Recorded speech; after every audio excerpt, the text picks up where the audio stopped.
ভারতে ৫ রাজ্যের বিধানসভার ভোটের প্রভাব পড়তে যাচ্ছে এবারের আইপিএলে। সূচি নির্ধারণ এবং স্থানীয় ও বিদেশি ক্রিকেটারদের নিরাপত্তা নিশ্চিতের পাশাপাশি নির্বিঘ্নে খেলা মাঠে গড়ানোর চ্যালেঞ্জ নিতে হচ্ছে আইপিএল কর্তৃপক্ষকে। আজ উদ্বোধনী ম্যাচে বর্তমান চ্যাম্পিয়ন্স রয়্যাল চ্যালেঞ্জার্স বেঙ্গালুরুর মুখোমুখি হচ্ছে সানরাইজার্স হায়দ্রাবাদ। থাকছে না গতানুগতিক জমকালো উদ্বোধনী অনুষ্ঠান।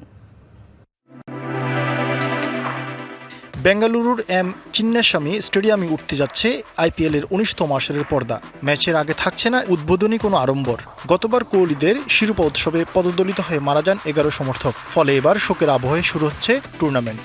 ম্যাচের শুরুতে পালন করা হবে ১ মিনিট নীরবতা। আসরের প্রথম ম্যাচে মুখোমুখি হচ্ছে সানরাইজার্স হায়দ্রাবাদ ও ডিফেন্ডিং চ্যাম্পিয়ন আরসিবি। তবে ম্যাচের আগে দুশ্চিন্তা রয়্যাল চ্যালেঞ্জার্স বেঙ্গালুরু টিমে। চোট নেই, বল করতেও কোনো সমস্যা নেই, তবুও দলে জায়গা হচ্ছে না লঙ্কান পেসার নুয়ান তুষারার। কারণ উতরাতে পারেননি লঙ্কান বোর্ডের ফিটনেস টেস্ট, পাননি এনওসি। একই সমস্যা বিপক্ষেরও। চোটের কারণে টুর্নামেন্টের শুরুতে অধিনায়ক প্যাট কামিন্সকে পাচ্ছে না সানরাইজার্স। অধিনায়কের আর্ম ব্যান্ড পরবেন ঈশান কিষান। কামিন্সকে না পাওয়ার দুশ্চিন্তার কারণ হবে সানরাইজার কোচের। অভিজ্ঞতাহীন পেস ও স্পিন বিভাগের পুরো চাপ সামলাতে হবে তরুণ বোলার জিসান আনসারি ও নীতিশ রেড্ডিকে।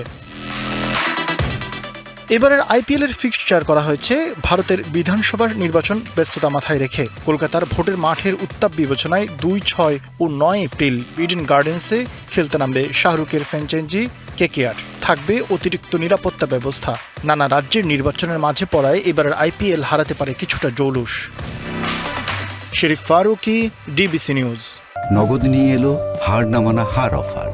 সর্বনিম্ন ১০,০০০ টাকা রেমিটেন্স নগদে পাঠালে থাকছে স্বর্ণের হার জেতার সুযোগ।